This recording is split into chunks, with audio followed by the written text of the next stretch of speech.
Queridos irmãos e irmãs, a paz do Senhor Jesus a todos vocês. Feliz sábado para você e para sua família. Deus te abençoe de forma abundante e poderosa. É um privilégio, uma honra, uma grande oportunidade poder estar aqui me dirigindo a todos vocês para poder falar sobre a escola bíblica. O tema da nossa lição de hoje é Deus veio aqui. É a lição de número 2 dessa série maravilhosa que Deus nos presenteou, cujo título é Deus conosco. Eu quero convidar você a fechar os seus olhos e falar com Deus comigo. Querido Deus e eterno Pai, em nome de Jesus, estamos na sua presença. O Senhor está conosco, nós acreditamos nisso, Pai. Obrigado pela sua salvação, pela sua misericórdia e graça que nos alcançou.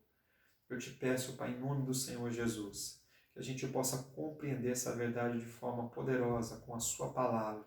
O Senhor está com a gente até a consumação dos séculos. O Senhor nasceu para nos salvar. Meu Deus, aquele que tem essa convicção que ela possa se estender, e aquele que ainda não conhece, não vive, não sente, não sabe, não compreende essas coisas, meu Deus, que esse estudo, meu Deus, seja um canal de bênção com a ação do Teu Espírito Santo para a compreensão dessa verdade importantíssima para a nossa fé. Eu oro, creio e peço tudo isso no nome de Jesus. Amém? E graças a Ti, meu Deus. Irmãos, com isso vamos falar aqui sobre o texto básico dessa lição que está em Mateus capítulo 1, versículo 23, que diz assim: Eis que a Virgem conceberá e dará à luz a um filho, o qual será chamado Emanuel, que traduzido é Deus conosco. O objetivo dessa lição é analisar os eventos relacionados ao nascimento de Jesus e também reconhecer Cristo nas Sagradas Escrituras. E com essa análise, com esse reconhecimento, a gente atinge o objetivo central da lição, que é fazer a gente adorá-lo de uma forma reverente. Introdução. As credenciais de Jesus elas foram apresentadas na lição anterior, onde a nossa irmã Isabel ministrou sobre a família do rei, falando sobre o autor, sobre o propósito e também sobre a genealogia de Jesus. E a gente aprendeu muitas coisas lá. Nessa presente lição, a gente vai falar de Mateus narrando sobre a sublime e gloriosa chegada do rei. E a gente vai ver que, infelizmente, também teve muitas pessoas que o ignoraram e também que o odiaram e que perseguiram, mas também que houve pessoas, para a glória de Deus, que os esperavam e também agiram, foram até a tua presença para poder prestar honras e glórias à chegada desse Messias prometido.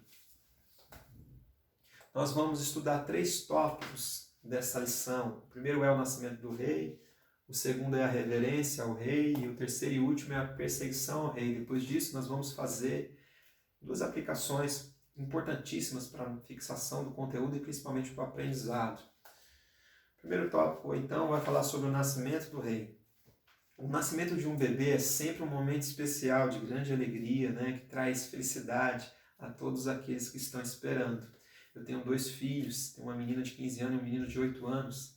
Infelizmente, no primeiro nascimento da minha menina, eu não pude estar presente, mas no segundo eu tive o privilégio de estar presente, de ainda assistir o parto. Foi um momento maravilhoso, único, ímpar. Fiquei muito feliz e Deus me abençoou de forma poderosa. Fiquei tão alegre e feliz que eu fiz um monte de palhaçada dentro da sala de parto e eu fui convidado pela médica para poder me retirar. Eu só fui convidado a retornar quase quando o menino já estava nascendo, mas eu assisti o parto, foi uma bênção, uma alegria indescritível. Foi um momento maravilhoso e marcante para a minha vida.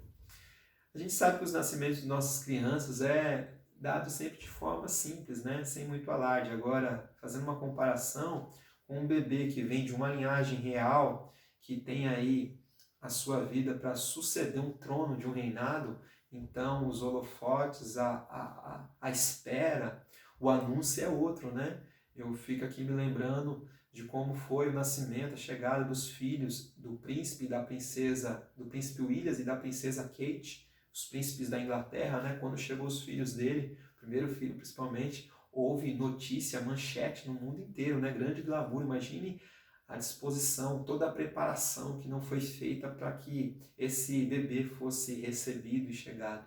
O que a gente vai falar aqui nesse tópico é o nascimento do nosso rei, o nascimento do Senhor Jesus.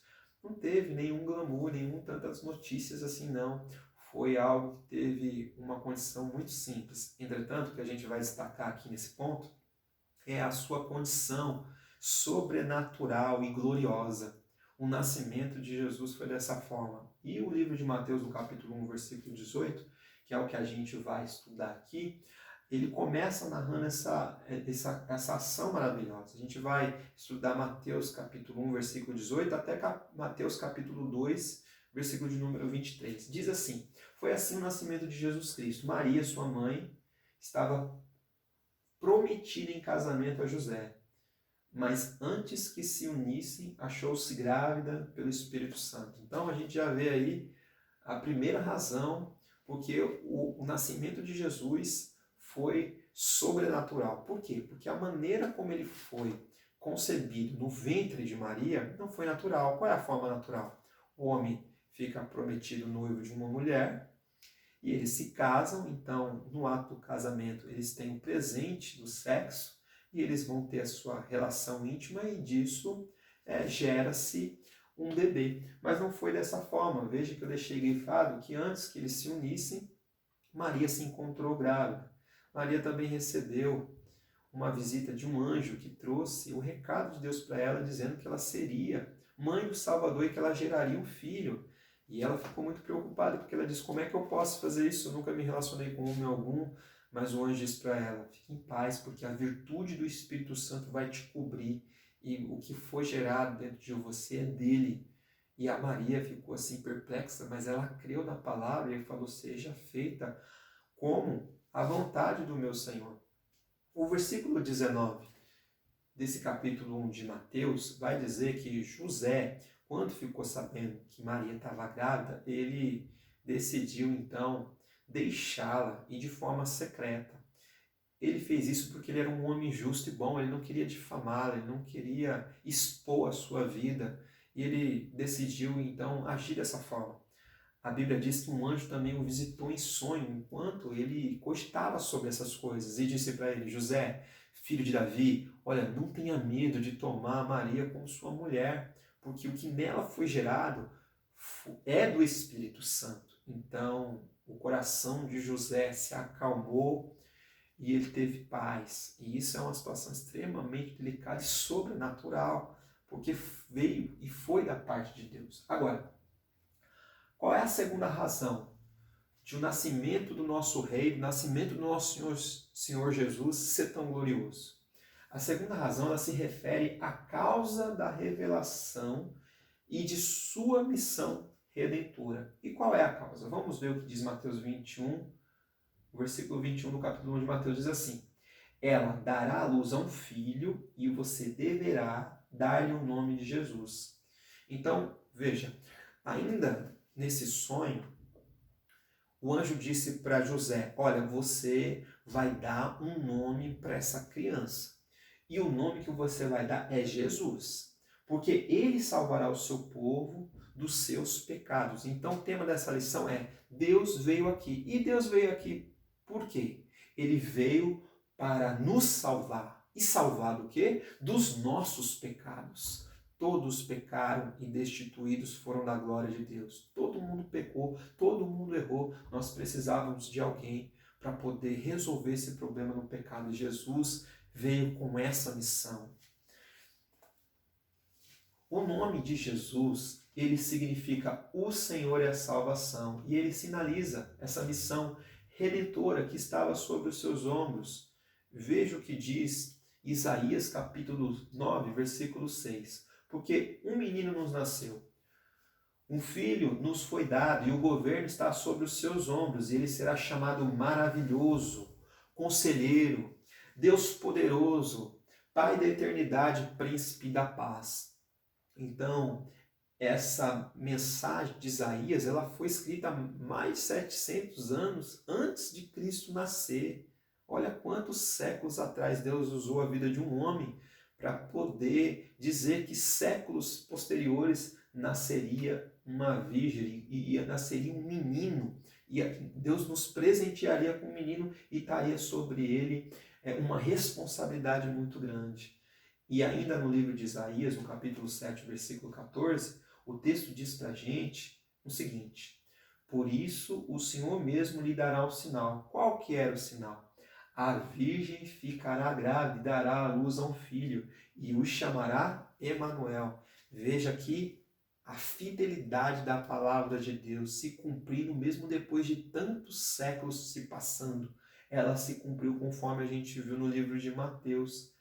A Bíblia nos mostra que Emanuel significa, os estudiosos nos mostram através das línguas originais, que Emanuel significa que Deus é conosco.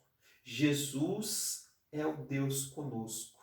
Jesus está com a gente. Jesus está presente. Jesus é a nossa salvação. Ele é a remissão dos nossos pecados. Mesmo Jesus veio aqui nessa terra, ele se comportou, ele veio, ele viveu, não se comportou, mas ele viveu como um homem de carne e osso. Ele teve carne e sangue. Isso é importante frisar, porque existem muitas linhas de estudos e de ensinos e equivocados que afirmam que Jesus era um espírito, e não. Ele foi semelhante a nós. Contudo, entretanto, ele só não foi semelhante a nós a um aspecto, ao pecado. A isso, ele não foi semelhante a nós. Ele não pecou, não achou dolo em sua boca, nem achou-se engano, porque ele foi fiel, fiel até a morte, e morte de cruz.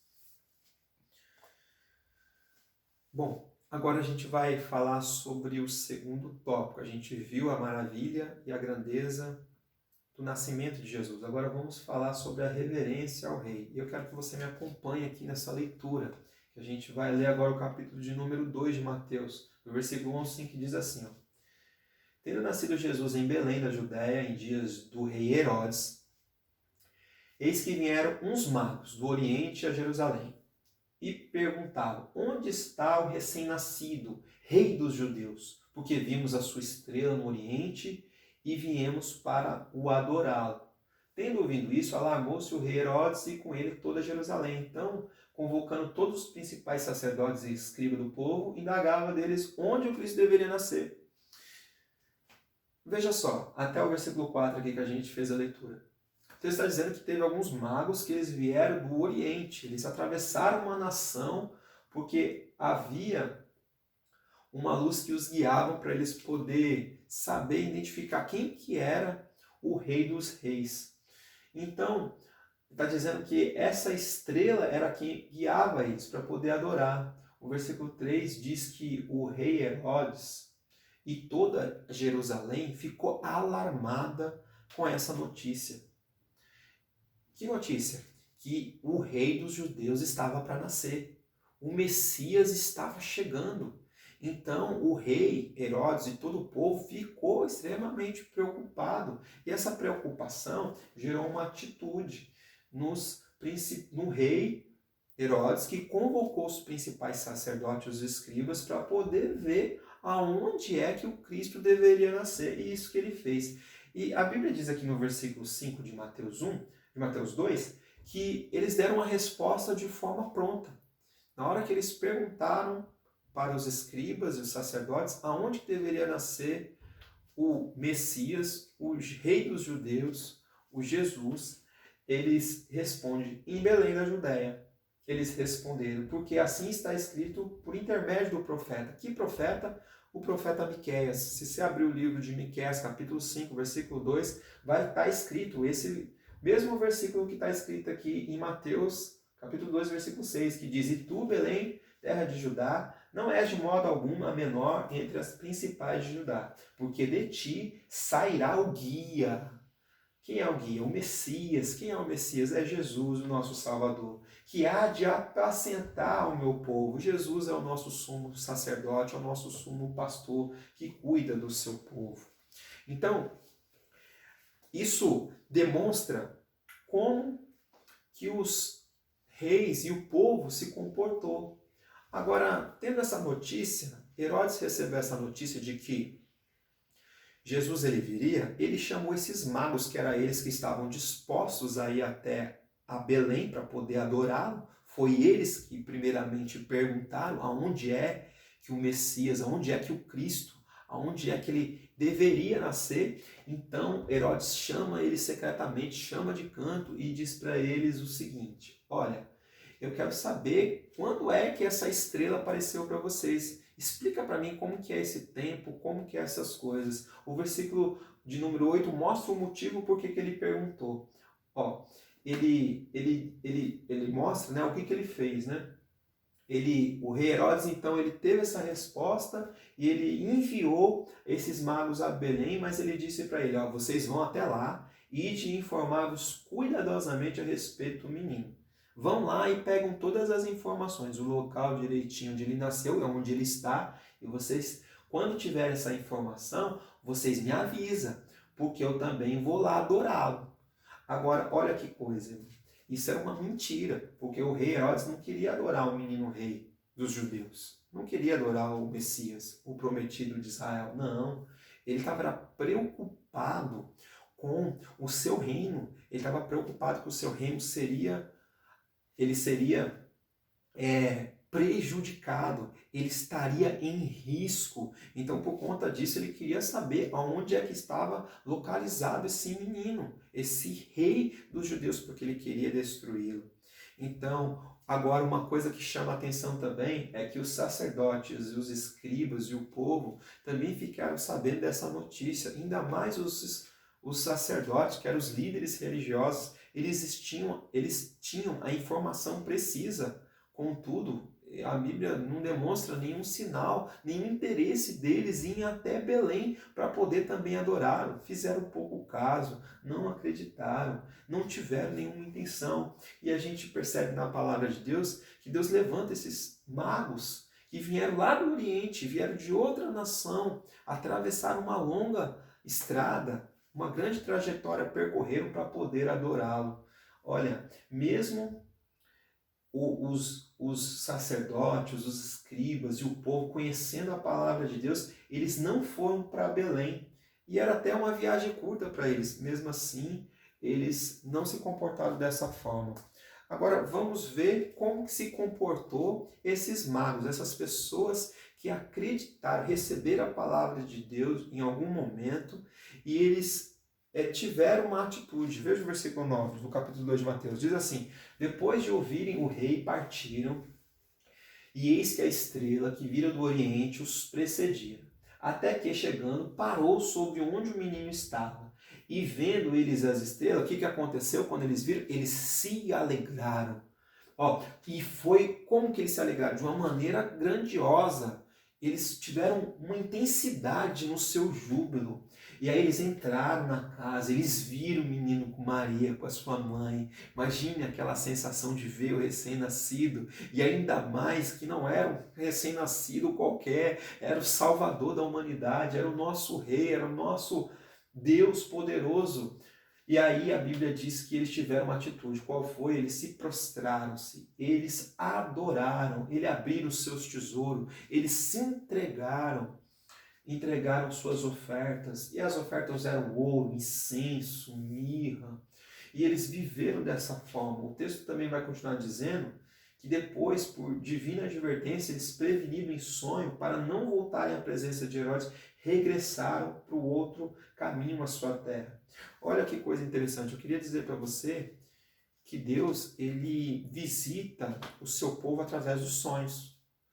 A Bíblia vai mostrar, não uma vez, mas diversas vezes. A gente já viu aqui, algumas vezes, José sendo visitado em sonhos. A gente está vendo aqui agora que esses reis também foram visitados em sonhos. A gente vê na Bíblia lá o José, do Antigo Testamento, filho de Jacó, que também foi visitado em sonho por Deus. O próprio Jacó também foi visitado, Daniel e tantos outros na Bíblia. Eu também já tive o privilégio de ser visitado por Deus. Muitos irmãos e irmãs têm esse privilégio de serem visitados por Deus através do sonho, porque Deus também se manifesta dessa forma. E isso não deixou de acontecer nos nossos dias. Mas eu queria chamar a sua atenção para mostrar para você, olha, como que foi o contraste, né? Você percebe aqui que eles não conheciam bem as escrituras sagradas, porque eles vieram de outra nação. Mas o pouco que eles conheciam havia uma verdadeira fé, eles acreditaram.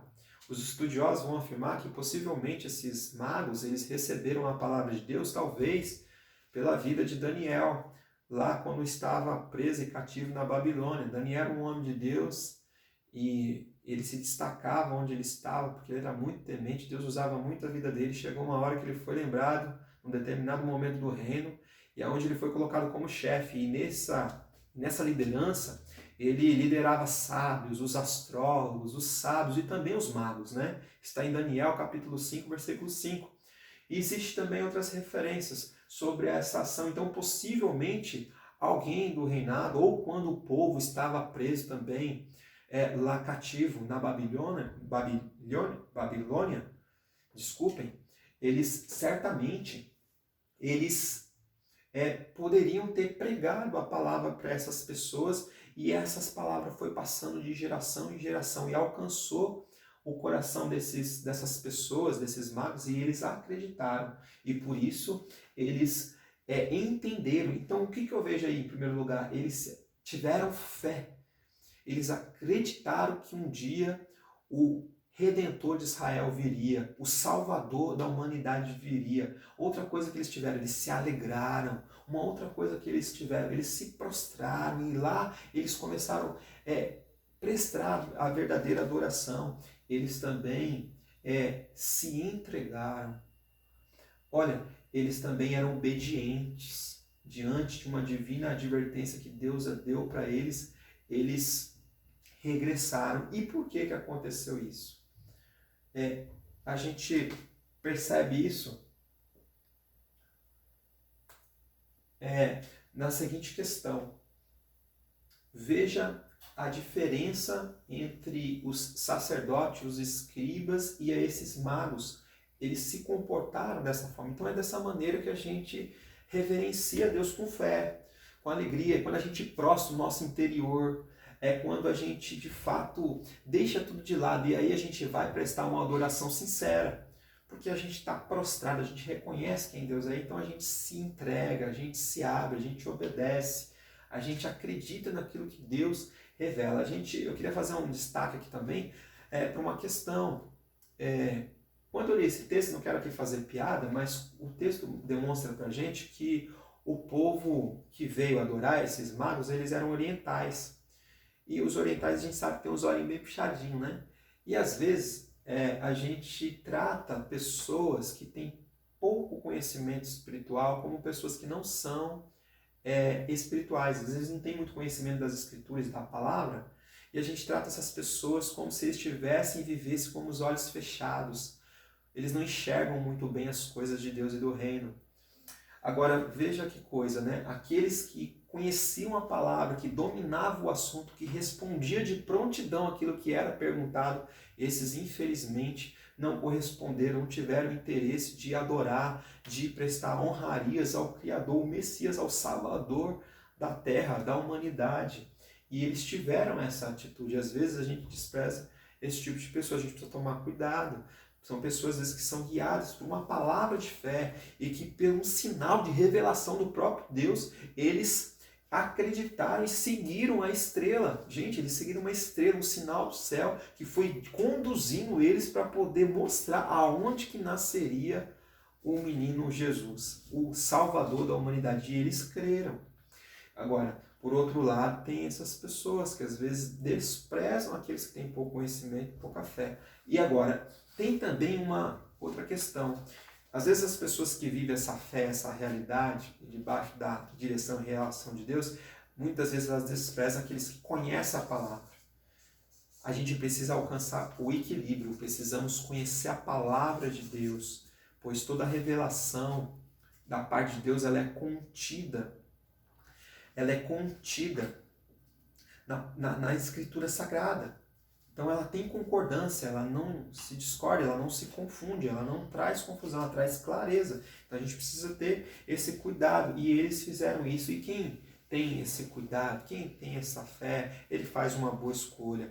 O livro de João, o Evangelho de João, capítulo 1, versículo 11 e 12, diz que ele veio para os seus, mas os seus não receberam. Mas, versículo 12 diz, mas que todos aqueles que o receberam e creram no seu nome, foi-lhe dados o poder de serem feitos filhos de Deus. Isso é algo maravilhoso e tremendo. Então, é dessa forma que a gente precisa caminhar. Mas vamos seguir aqui ao terceiro tópico. Eu não falei sobre a questão também, o porquê que essa divina advertência aconteceu da parte de Deus, né? Por que eles regressaram por outro caminho? O que acontece? Quando eles foram lá perguntar para Herodes e para a população de Israel aonde que nasceria o Messias, eles responderam. E com isso, lembra que o rei Herodes falou, vocês vão lá e aí vocês trazem a notícia aqui de volta, porque eu também quero ir lá adorar, eu quero saber onde está o Messias. A gente já viu qual que era a intenção real dele. Então eles fizeram esse compromisso e eles tinham um coração puro e sincero. Então eles não sabiam que Herodes vivia em trevas. Ele não estava nem um pouco compromissado com a palavra. Então, o que aconteceu? Eles iam de volta para lá, para Herodes, para poder dizer, Cristo está lá em Belém, em tal lugar. Mas o que acontece? Eles também foram visitados em sonhos. E eles foram advertidos por Deus. Olha, não voltem à presença de Herodes. Vocês vão voltar para sua terra natal, para o outro caminho, mas para lá vocês não voltam. Então isso eles fizeram. Agora isso teve também uma consequência, e a gente vai ver já. Mesmo diante dessa situação, a gente já entra aí no terceiro tópico falando sobre a perseguição do rei. Olha, assim que o anjo também visitou a esses magos para eles poderem tomar um outro caminho, a Bíblia mostra que novamente José ele é visitado por um outro anjo. E agora ele recebe a seguinte instrução. Ele diz assim, José, você vai pegar Maria, vai pegar o menino e você vai fugir para o Egito. Foge para lá, porque Herodes ele vai perseguir vocês e vai querer matar o menino.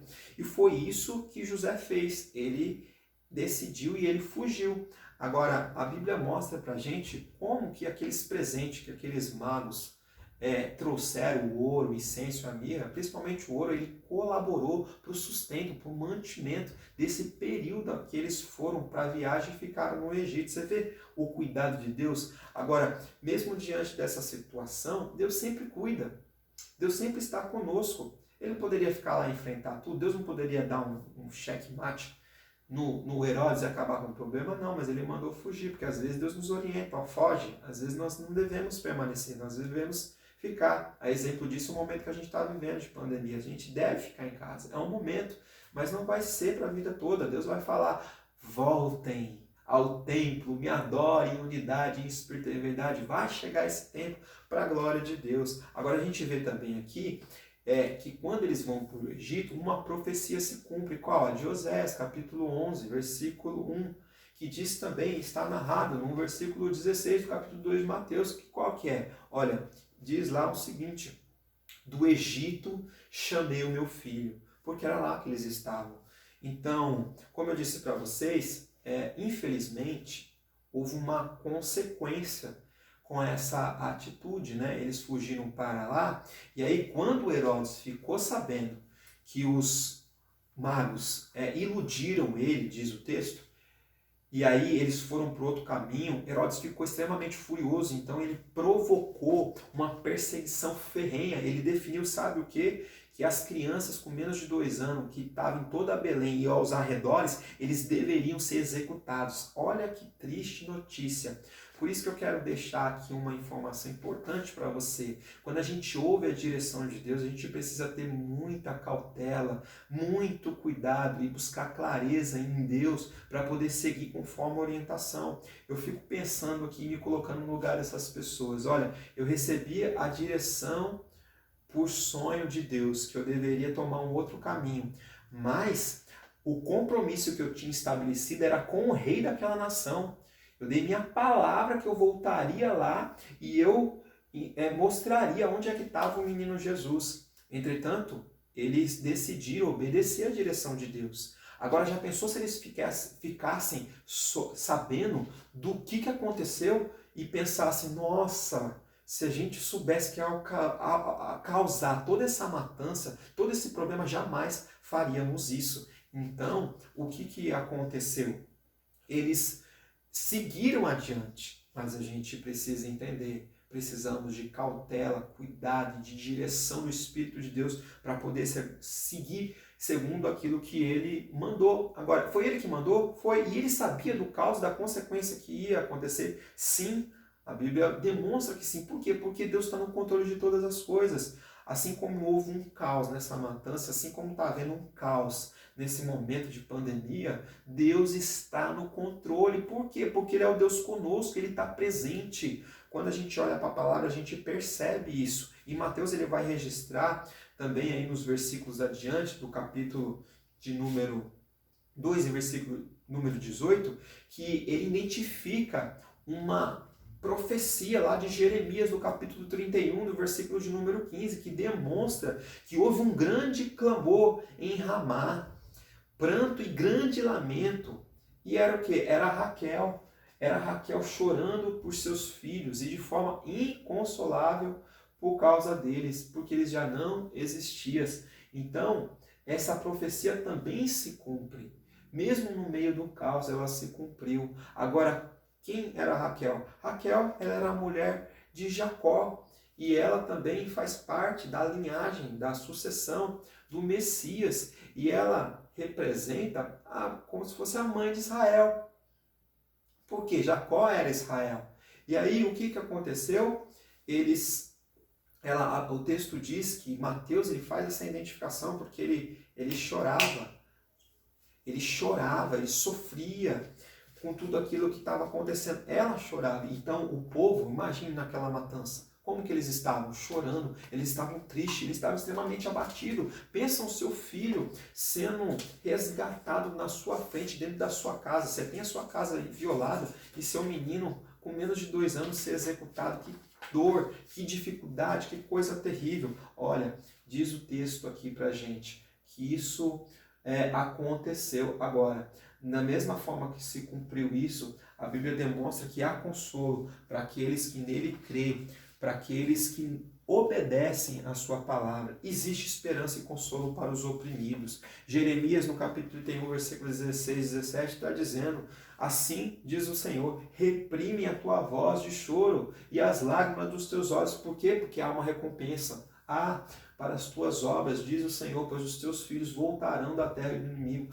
Há esperança para o teu futuro, diz o Senhor, porque os teus filhos voltarão para os teus territórios. Olha, mesmo diante dessa situação, mesmo diante desse choro, dessa lágrima, Deus diz assim, reprime, segura. Por quê? Porque é uma recompensa. Vocês estão sofrendo tudo isso porque vocês acreditam no meu nome, vocês acreditaram na minha vinda e vocês vão ter uma recompensa. É claro que essa primeira profecia estava desrespeitando aos filhos de Israel que estavam cativos lá na Babilônia. Agora, Mateus identifica isso com aquela realidade que eles vivenciaram, com aquela perseguição, com aquela matança que houve. E Deus diz na sua palavra, há esperança para o teu futuro. Meu irmão, mesmo diante dessa pandemia, de tantas perdas que pode talvez até alcançar a nossa vida, que Deus nos livre, nos guarde, nos fortaleça para que isso não aconteça. Mas há esperança para o nosso futuro. O nosso futuro não está aqui só nessa terra. Diz o Senhor, os teus filhos voltarão. Você acha que Deus, na sua bondade, justiça e soberania, não vai devolver essas crianças inocentes que morreram aos seus pais na Jerusalém Celestial? É óbvio que sim, eu tenho convicção disso. Agora, o que eu quero mostrar para vocês? Que há recompensa e há esperança, mas Jesus, ele se identifica com o nosso sofrimento, principalmente quando ele acontece por conta das perseguições. Ele foi um homem de dores desde a infância, desde pequeno ele foi perseguido. Mas agora o tempo do sofrimento e o tempo da perseguição e da fuga, ele também cessa. O anjo novamente ele visita a José e ele diz, volta. Só que agora ele não podia voltar mais para Jerusalém. O Herodes já havia morrido, por isso ele foi orientado pelo anjo para voltar. Entretanto, Arquelau, que era o filho de Herodes, assume o trono e ele era tão terrível quanto o pai. Por isso a orientação é, vai para Nazaré e fique lá. E foram isso que eles fizeram. Então com isso a gente consegue fechar aqui esses 3 tópicos. Vamos aqui para a aplicação? Deus está conosco. Reconheçam nas Escrituras. Por que a gente às vezes não reconhece Ele? Por quê? Porque a gente não conhece a palavra. Olha o que diz o texto de Mateus 22, versículo 29. Jesus respondeu, vocês erram porque vocês não conhecem as Escrituras nem o poder de Deus. O que a gente precisa fazer para reconhecer o Deus conosco, o Deus presente? até a consumação dos séculos, para a gente vivenciar essa realidade, a gente precisa conhecer a Escritura. Olha que coisa importante. Lembra que eu falei daquele lado lá? Tem pessoas, às vezes, com pouco conhecimento, mas que por fé, por conhecer pouca palavra e por revelação de Deus, eles têm uma atitude muito maravilhosa e eles vão lá próximo, se adoram. Por outro lado, Deus está mostrando aqui, ó, por que o povo erra? Porque não tem conhecimento. Conhecimento do quê? Das Escrituras. Precisa ler a Bíblia, precisa conhecer a palavra. Por isso que nós erramos, por isso que nós não conhecemos o poder de Deus. Um liga com o outro, não dá para dispensar. Olha o que diz aqui no livro de Lucas, capítulo 24, versículo 25, que disse: como vocês custam a entender e como demoraram a crer em tudo o que os profetas falaram. Não devia o Cristo sofrer essas coisas para entrar na sua glória? E o que está acontecendo aqui? Aqui Deus está narrando, a palavra de Deus está narrando agora no Evangelho de Lucas, o que aconteceu com dois discípulos que estavam no caminho de Emaús. Eles estavam desesperados pela morte de Jesus. E o que aconteceu com eles? Eles estavam sem esperança. Então eles saíram de Jerusalém e foram para uma aldeia que tinha cerca aí de uns 11 quilômetros, 10, 11 quilômetros de distância.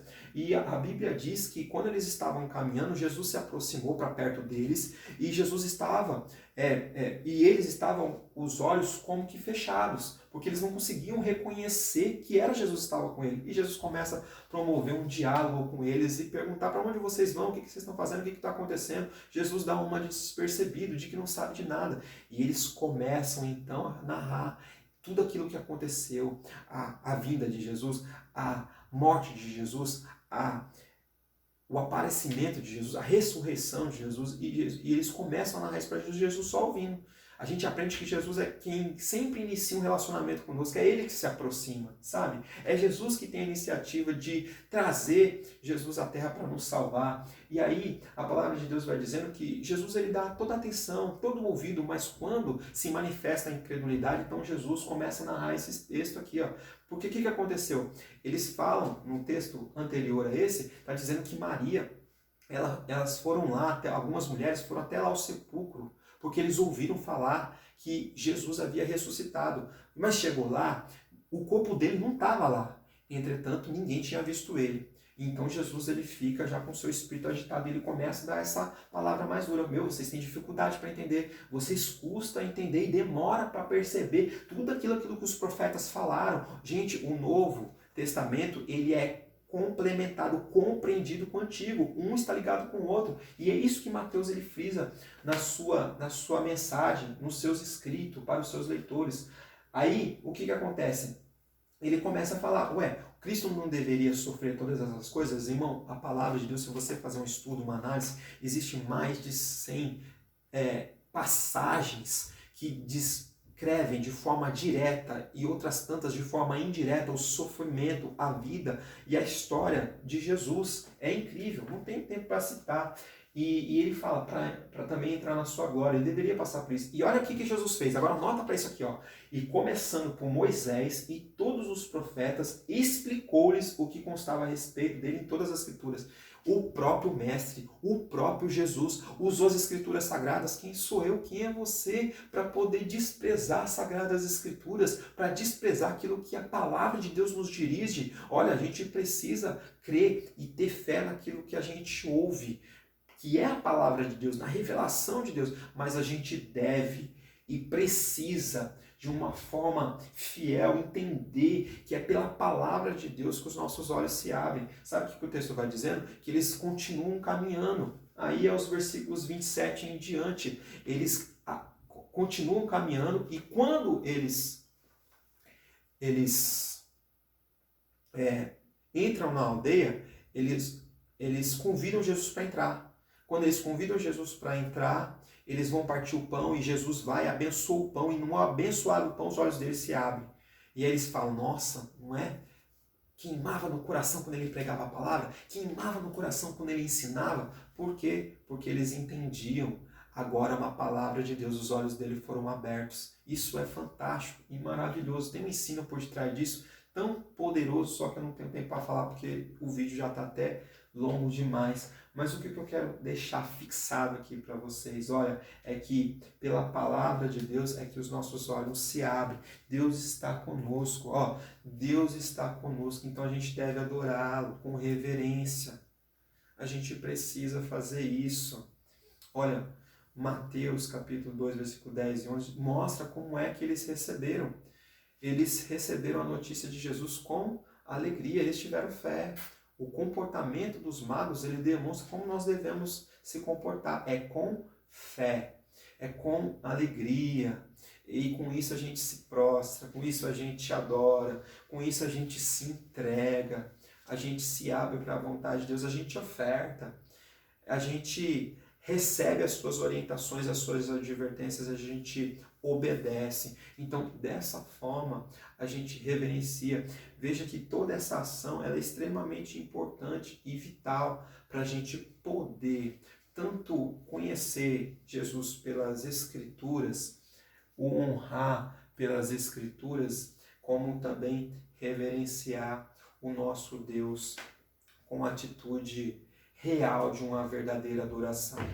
Espero que Deus tenha abençoado de forma abundante a sua vida e que você compreenda essa palavra de Deus no nome do Senhor Jesus Cristo. A gente chegou no fim da nossa lição, tem um desafio da semana. O desafio é você reler esse texto estudado e medita sobre essas profecias a qual citei para vocês. Busque, vai atrás dela, tem um montão. E medita nisso, porque Deus, Ele de fato abençoou a nossa vida, Ele tem dado providência para nós, o nosso Deus bendito e Rei Salvador. Ore a Deus também e agradeça por ter conduzido esse conhecimento e essa verdade. Peça ajuda do Espírito Santo para permanecer fiel das perseguições e tenha uma excelente semana. Que Deus te abençoe em nome de Jesus.